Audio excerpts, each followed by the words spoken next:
Hi children, ഇന്ന് നമ്മൾ നോക്കാൻ പോകുന്നത് 7th സ്റ്റാൻഡേർഡിലെ സോഷ്യൽ സയൻസിൽ 3rd ചാപ്റ്ററാണ്. Constitution, path and guiding light. Constitution എന്ന് പറഞ്ഞാൽ ഭരണഘടനയുടെ വഴിയും വഴിയിലേക്ക് നയിച്ച പ്രകാശവും അതാണ് പറയുന്നത്. ഇവിടെ നമുക്ക് ഗാന്ധിജിയുടെ ഒരു കോഡ് തന്നിട്ടുണ്ട്. യങ് ഇന്ത്യ 1931 കുറച്ച് കാര്യങ്ങളാണ് ഇവിടെ കൊടുത്തിട്ടുള്ളത്.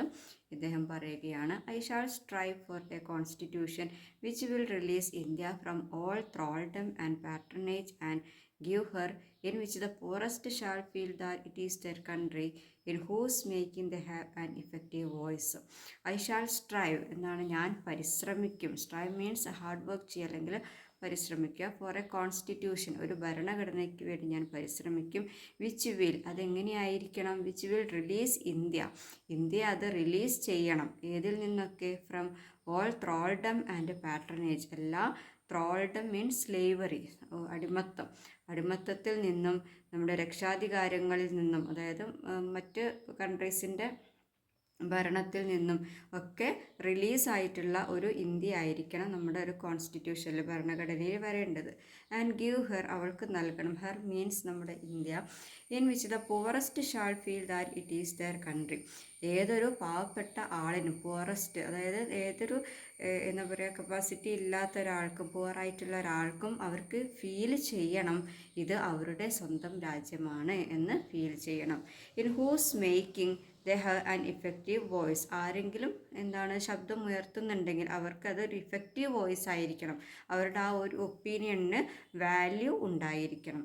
And India in which all communities shall live in perfect harmony, അതുപോലെ ഇന്ത്യയിൽ ഓൾ കമ്മ്യൂണിറ്റീസ് ഷാൾ ലിവ്, എല്ലാ സമുദായങ്ങളും ജീവിക്കണം ഇൻ പെർഫെക്റ്റ് ഹാർമണി, ഒരു പെർഫെക്റ്റ് ആയിട്ടുള്ള ഐക്യത്തോടെ, സമാധാനത്തോടെ അല്ലെങ്കിൽ സന്തോഷത്തോടെ ജീവിക്കണം. അങ്ങനെയുള്ള ഒരു ഭരണഘടനയ്ക്ക് വേണ്ടി ഞാൻ പരിശ്രമിക്കും എന്നാണ് ഗാന്ധിജി പറയുന്നത്.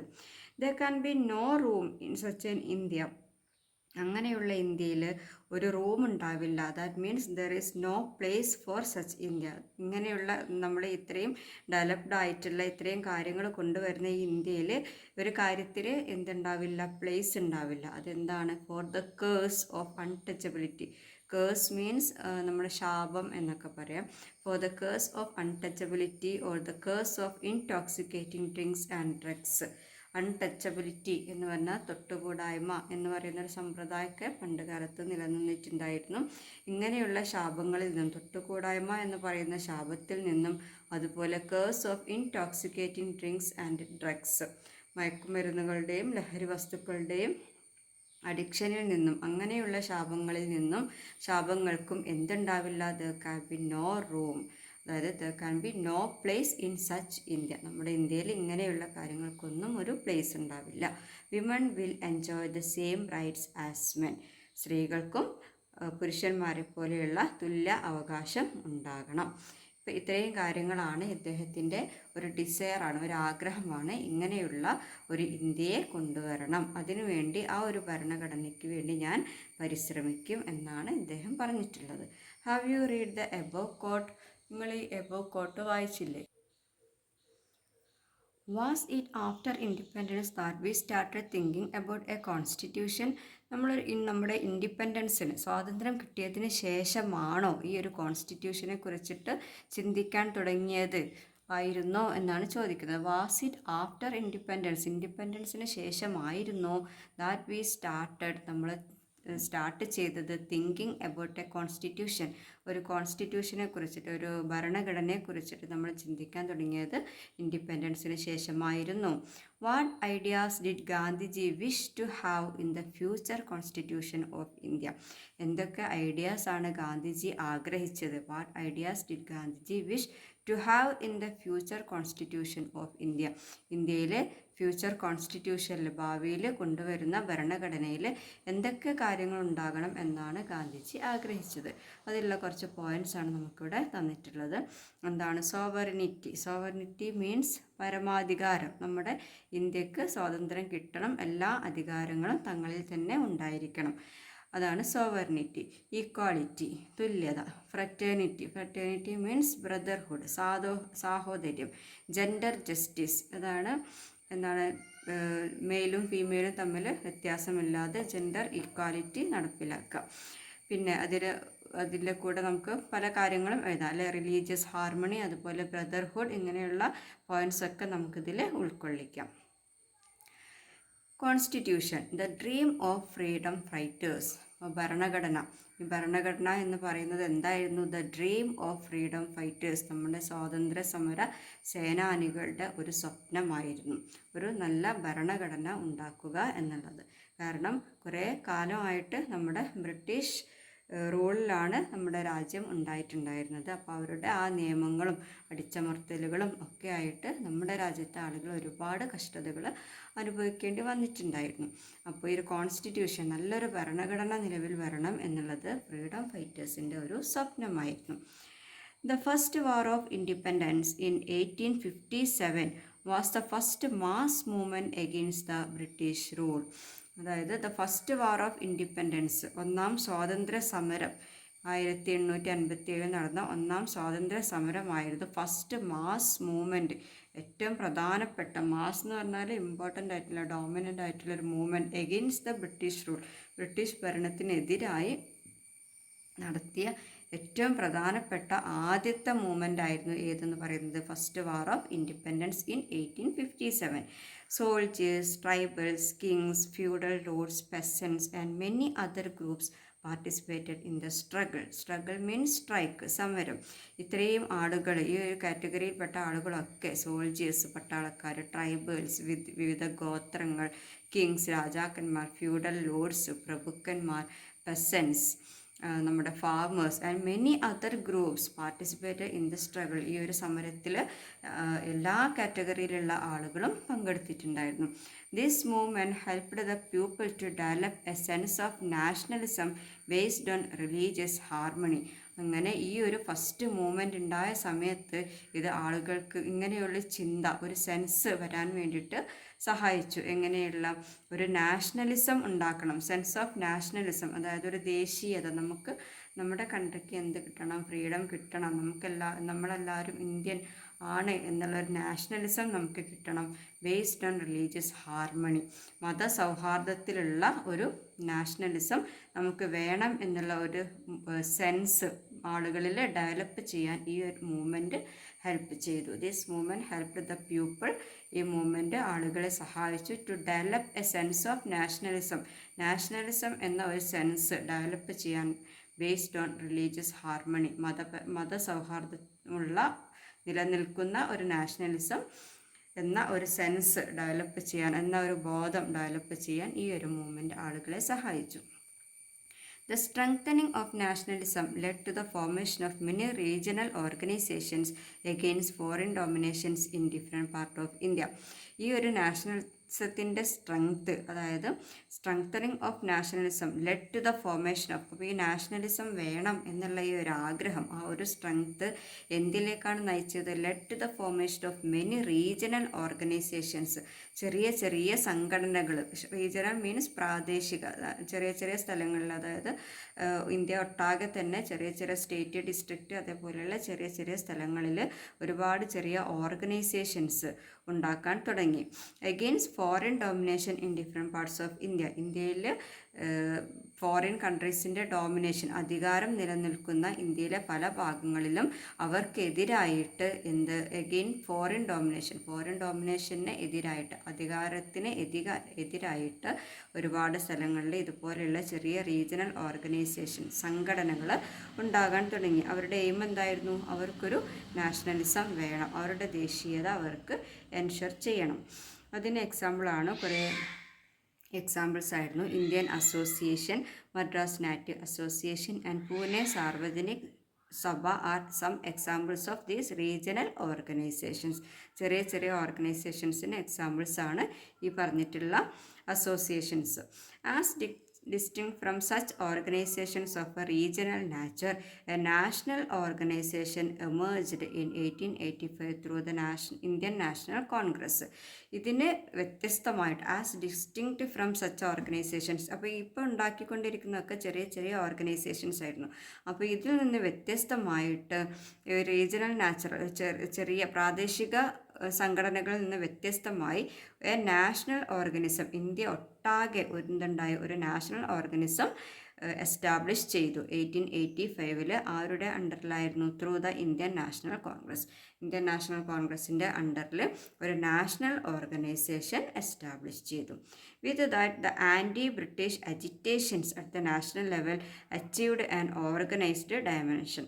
ഇതിൻ്റെ കൂടെ anti British agitations means violations അല്ലെങ്കിൽ പ്രക്ഷോഭങ്ങൾ, ഈ ബ്രിട്ടീഷുകാർക്കെതിരെയുള്ള പ്രക്ഷോഭങ്ങൾ അറ്റ് ദ നാഷണൽ ലെവലിൽ ഇന്ത്യയിൽ മൊത്തമായിട്ടും ബ്രിട്ടീഷുകാർക്കെതിരെയുള്ള പ്രക്ഷോഭങ്ങൾ കൂടി വന്നപ്പോൾ ഇതെന്തിലേക്ക് നയിച്ചു? അച്ചീവ്ഡ്, നേടിയെടുത്തു ആൻ ഓർഗനൈസ്ഡ് ഡയമെൻഷൻ, എല്ലാ രീതിയിലും ഓർഗനൈസ് ചെയ്തുകൊണ്ടുള്ള കളക്റ്റീവായിട്ടുള്ള ഒരു ഡയമെൻഷനിലേക്ക് ഇത് എത്തിച്ചു.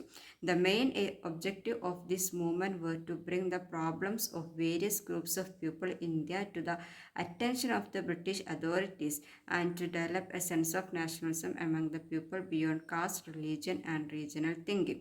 ഈ ഒരു നാഷണലിസം ഡെവലപ്പ് ചെയ്തതിൻ്റെ മെയിൻ എയിം എന്ന് പറയുന്നത് എന്താണ്? Main objective of this movement, ഈ ഒരു മൂവ്മെൻറ്റിൻ്റെ മെയിൻ ഒബ്ജക്റ്റീവ് എന്ന് പറയുന്നത് were to bring the problems of various groups of people in India, നമ്മുടെ ഇന്ത്യയിലുള്ള വിവിധ ഗ്രൂപ്പുകളിലുള്ള ആളുകളുടെ പ്രോബ്ലംസിനെ കൊണ്ടുവരിക. എവിടെ? To the attention of the British authorities, British അധികാരികളുടെ മുമ്പിൽ നമ്മൾ അനുഭവിക്കുന്ന പ്രോബ്ലംസ് കൊണ്ടുവരിക. കൂടാതെ and to develop a sense of nationalism among the people, കൂടാതെ ആളുകളുടെ ഇടയിൽ ഒരു നാഷണലിസം എന്ന ബോധം, ഇന്ത്യൻ എന്ന ഒരു ബോധം ഉണ്ടാക്കണം. The people beyond caste, religion and regional thinking, മത ജാതി വ്യത്യാസങ്ങൾ, പ്രദേശ വ്യത്യാസങ്ങളില്ലാതെ നാഷണലിസം എന്ന ഒരു ബോധം ആളുകളുടെ ഇടയിൽ ഉണ്ടാക്കുകയും ചെയ്യുക എന്നുള്ളതായിരുന്നു ഈ ഒരു മൂവ്മെൻറ്റിൻ്റെ മെയിൻ ആയിട്ടുള്ള objective. The main objective of the freedom struggle was not only to end foreign rule but also to ensure a better social and political life for every Indian. ഇതിൻ്റെ ഈ ഒരു ഫ്രീഡം സ്ട്രഗിൾസിൻ്റെയും ഫ്രീഡം മൂവ്മെൻറ്റിൻ്റെയും ഒക്കെ main objective എന്ന് പറയുന്നത് എന്തായിരുന്നു? Objective of freedom struggle means എന്താണ്? സ്വാതന്ത്ര്യ സമരങ്ങൾ, പ്രക്ഷോഭങ്ങൾ, സ്വാതന്ത്ര്യത്തിന് വേണ്ടിയിട്ട് ഓരോ സ്ഥലങ്ങളിലും ഇങ്ങനെ ഓരോ രീതിയിലുള്ള പ്രക്ഷോഭങ്ങൾ, സമരങ്ങൾ നടന്നുകൊണ്ടിരിക്കുകയാണ്.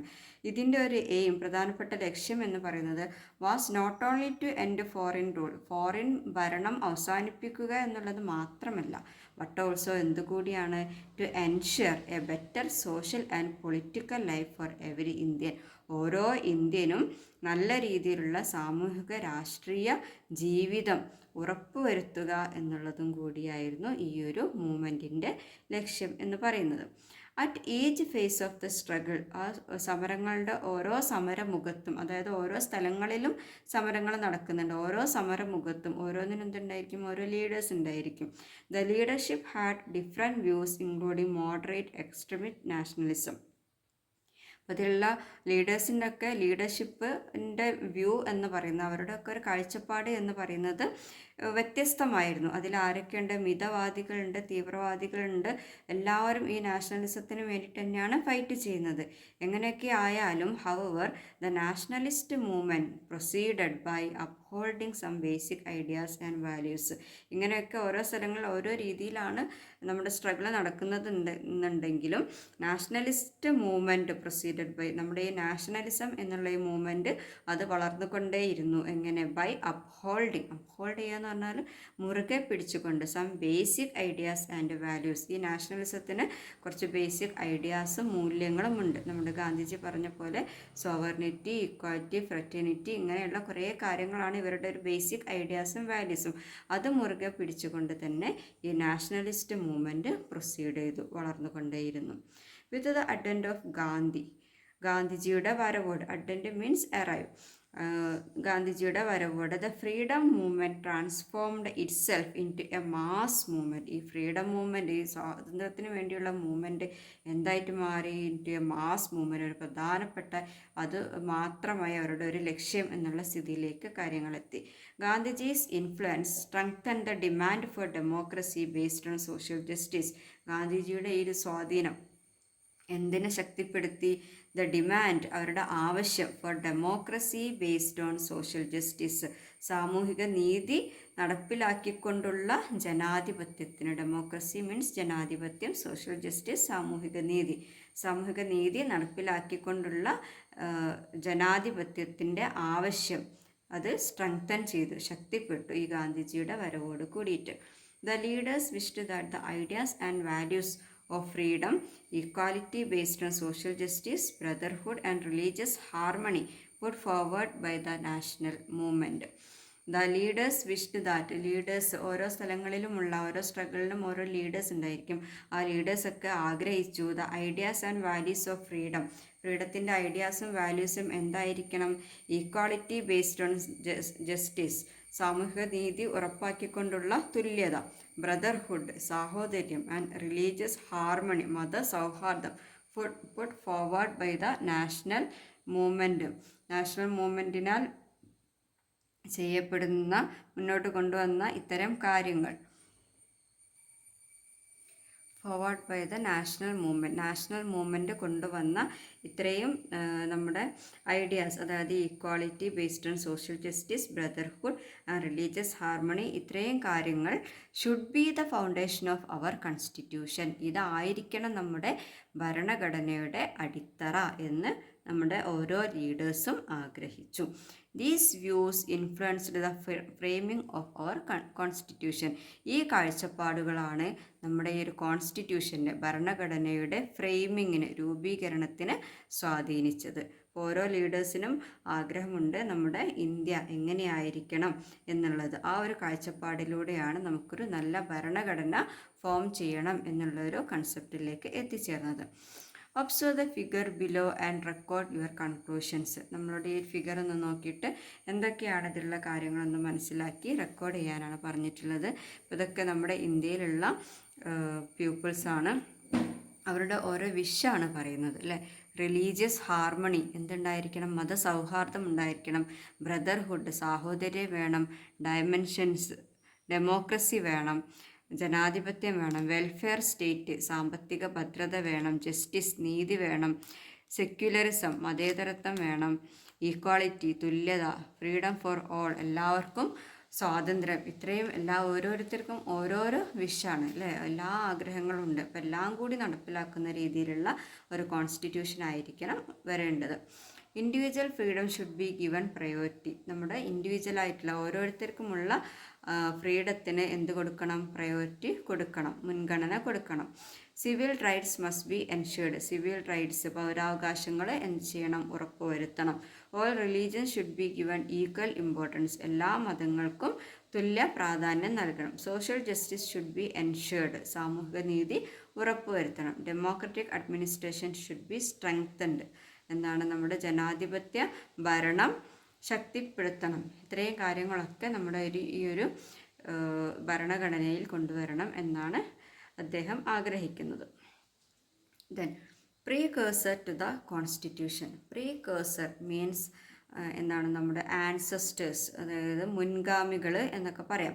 പ്രീകേഴ്സർ ടു ദ കോൺസ്റ്റിറ്റ്യൂഷൻ എന്ന് പറഞ്ഞാൽ കോൺസ്റ്റിറ്റ്യൂഷന് മുമ്പുള്ളത് എന്നാണ്. അതായത് കോൺസ്റ്റിറ്റ്യൂഷൻ നിലവിൽ വരുന്നതിന് മുമ്പ് എങ്ങനെയായിരുന്നു നമ്മുടെ ഭരണഘടന എന്നാണ് പറയുന്നത്. Don't we get freedom on 15 August 1947, but the Constitution came into force on 26 January 1950. എന്താണ് ഈ കുട്ടി തിങ്ക് ചെയ്യുന്നത്? Didn't we get freedom on 15 August 1947? നമുക്ക് സ്വാതന്ത്ര്യം കിട്ടിയത് 1947 August 15 but the constitution came into force, പക്ഷെ നമ്മുടെ ഭരണഘടന നിലവിൽ വന്നത് എന്നാണ്? 26 ജനുവരി 1950. അപ്പോൾ there is A difference between these two. 1947 കഴിഞ്ഞിട്ട് 1950 26 ജനുവരിയിലേക്ക് ഒരു 2.5 ഇയർ ഡിസ്റ്റൻസ് വരുന്നുണ്ട്. അപ്പോൾ ആ ഒരു ഗ്യാപ്പിൽ എങ്ങനെയായിരുന്നു നമ്മുടെ ഭരണഘടന എന്നുള്ളതാണ് കുട്ടി തിങ്ക് ചെയ്യുന്നത്. Then what was India Constitution and law for 2.5 years after independence? Independent ആയതിന് ശേഷം 1947 ഇൻഡിപെൻഡൻ്റ് ആയതിന് ശേഷം ഈ 1950 ജനുവരി ആകുന്നത് വരെ ഈ 2.5 ഇയറിൽ എങ്ങനെയായിരുന്നു ഇന്ത്യയുടെ കോൺസ്റ്റിറ്റ്യൂഷനും നിയമങ്ങളും ഒക്കെ എങ്ങനെയായിരുന്നു എന്നാണ് ഈ കുട്ടി ചിന്തിക്കുന്നത്. Don't you have such a doubt? നിങ്ങൾക്കും ഇല്ലേ ഇതുപോലെയുള്ള സംശയം? What we followed was Government of India Act passed by the British in 1935 until we became a republic. നമ്മളൊരു റിപ്പബ്ലിക് ആവുന്നത് വരെ, അതായത് ജനാധിപത്യ രാഷ്ട്രം ആകുന്നത് വരെ ഏത് ആക്റ്റായിരുന്നു നമ്മൾ ഫോളോ ചെയ്തിട്ടുണ്ടായിരുന്നത്? വാട്ട് വി ഫോളോഡ് വാസ്, നമ്മൾ ഏതായിരുന്നു ഫോളോ ചെയ്തിട്ടുണ്ടായിരുന്നത്? Government of India Act passed by the British in 1935. 1935 British പുറപ്പെടുവിച്ചിട്ടുണ്ടായിരുന്ന, ബ്രിട്ടീഷ് എസ്റ്റാബ്ലിഷ് ചെയ്തിട്ടുണ്ടായിരുന്ന ഒരു ആക്റ്റായിരുന്നു ഗവൺമെൻറ് ഓഫ് ഇന്ത്യ ആക്ട്. ഈ ആക്റ്റാണ് നമ്മൾ റിപ്പബ്ലിക് ആവുന്നത് വരെ ഈ ഒരു ആക്റ്റാണ് നമ്മൾ ഫോളോ ചെയ്തിട്ടുണ്ടായിരുന്നത്. Many ideas and provisions of our constitution were taken from this act. നമ്മുടെ ഇന്നത്തെ കോൺസ്റ്റിറ്റ്യൂഷനിലുള്ള ഒരുപാട് പ്രൊവിഷൻസ്, ഒരുപാട് കണ്ടീഷൻസും ഐഡിയകളും ഒക്കെ നമ്മൾ ഏതിൽ നിന്ന് എടുത്തിട്ടുള്ളതാണ്? ഈ ഒരു ആക്റ്റിൽ നിന്നും എടുത്തിട്ടുള്ളതാണ്. Our constitution came into force on 26 January 1950 replacing this act. ഈ ആക്ടിനെ റീപ്ലേസ് ചെയ്തുകൊണ്ട് നമ്മുടെ കോൺസ്റ്റിറ്റ്യൂഷൻ, നമ്മുടെ ഭരണഘടന എന്നാണ് നിലവിൽ വന്നത്? 26 ജനുവരി 1950 നിലവിൽ വന്നത്. അപ്പോൾ അതിനിടയ്ക്ക് വന്നിരുന്ന 2.5 വർഷം ഇന്ത്യ ഫോളോ ചെയ്തിരുന്നത് ഗവൺമെൻറ് ഓഫ് ഇന്ത്യ ആക്ട് 1935. അതിലുള്ള ഐഡിയാസും പ്രൊവിഷൻസും ഒക്കെയാണ് അതുവരെ ഇന്ത്യ ഫോളോ ചെയ്തിട്ടുണ്ടായിരുന്നത്. Find out the features of the Government of India Act 1935 by observing the figure below. നമുക്കിവിടെ ഒരു ഫിഗർ തന്നിട്ടുണ്ട്. നമ്മുടെ ഈ ഒരു പഴയ act, Government of India Act 1935 എന്തൊക്കെ കാര്യങ്ങളായിരുന്നു ഉണ്ടായിരുന്നത് എന്നതിൻ്റെ ഫീച്ചേഴ്സാണ് ഇവിടെ കൊടുത്തിട്ടുള്ളത്. എന്താണ്? Bicameral legislature in 6 provinces. Bicameral legislations എന്ന് പറഞ്ഞാൽ ദി സഭ, അല്ലെങ്കിൽ ദി സഭ, നിയമസഭ എന്ന് പറയും. ബൈക്യാമറൽ എന്ന് പറഞ്ഞാൽ 2 സഭകൾ. ഇപ്പം നമ്മൾ പറയാറുണ്ട് രാജ്യസഭ, ലോകസഭ. അതേപോലെ 2 സഭകൾ, നിയമനിർമ്മാണ സഭകളും ആണ് ഇതിൽ ഉണ്ടായിരുന്നത്. 6 പ്രൊവിൻസസിൽ 2 സഭകളായിട്ടാണ് ഇത് രൂപീകരിക്കപ്പെട്ടിട്ടുണ്ടായിരുന്നത്. അതുപോലെ bicameral legislature at the centre ഗവൺമെൻറ്റിൽ, ഇപ്പം നമുക്ക് സെൻട്രൽ ഗവൺമെൻറ്, സ്റ്റേറ്റ് ഗവൺമെൻറ്റ്സ്, അങ്ങനെ 2 രീതിയിലാണ് ഗവൺമെൻറ്റ്സ് ഉള്ളത്. അതുപോലെ തന്നെ ഇവിടെയും എന്താണ് സെൻട്രൽ ഗവൺമെൻറ് പറയുന്നുണ്ട്. ഈ സെൻട്രൽ ഗവൺമെൻറ്റിലും 2 സഭകളുണ്ടായിരുന്നു എന്നാണ് പറയുന്നത്. ബൈക്യാമറൽ ലെജിസ്ലേച്ചർ മീൻസ് നിയമനിർമ്മാണ സഭ അല്ലെങ്കിൽ നിയമസഭ എന്ന് പറയാം. then 321 sections and 10 schedules. ഈ 321 സെക്ഷൻസും അതിൻ്റെ ഷെഡ്യൂൾസ് പറഞ്ഞാൽ അതിൻ്റെ വിഭാഗങ്ങളായിട്ട് 10 ഷെഡ്യൂൾസും ഉണ്ടായിരുന്നു. Special constituencies for weaker sections, woman and workers. Women workers, അതുപോലെ വുമൺ ആൻഡ് വർക്കേഴ്സ്, സ്ത്രീകൾക്ക്, അതുപോലെ വർക്കേഴ്സ്, അതുപോലെ വീക്കായിട്ടുള്ള ഈ സെക്ഷൻസിനൊക്കെ എന്തുണ്ടായിരുന്നു? ഒരു സ്പെഷ്യൽ കോൺസ്റ്റിറ്റ്യുവൻസീസ് ഉണ്ടായിരുന്നു. സ്പെഷ്യൽ ആയിട്ടുള്ള നിയോജക മണ്ഡലങ്ങൾ ഉണ്ടായിരുന്നു. Power divided between the centre and the provinces. നമ്മുടെ സെൻട്രൽ ഗവൺമെൻറ്, സ്റ്റേറ്റ് ഗവൺമെൻറ്റ്സ് എന്ന് പറയുന്ന പോലെ തന്നെ ഇവരുടെ ഈ അധികാരം ഈ സെൻട്രൽ ഗവൺമെൻറ്റിനും അതുപോലെ തന്നെ അതിന് താഴെ വരുന്ന പ്രവിശ്യകൾക്കുമായിട്ട് ഡിവൈഡ് ചെയ്യപ്പെട്ടിട്ടുണ്ടായിരുന്നു. അപ്പം നമ്മുടെ ഇന്നത്തെ ക്ലാസ് ഇന്നിവിടെ നിർത്തുകയാണ്. ഇതിൻ്റെ കണ്ടിന്യൂഷൻ അടുത്ത ക്ലാസ്സിൽ ഉണ്ടായിരിക്കും.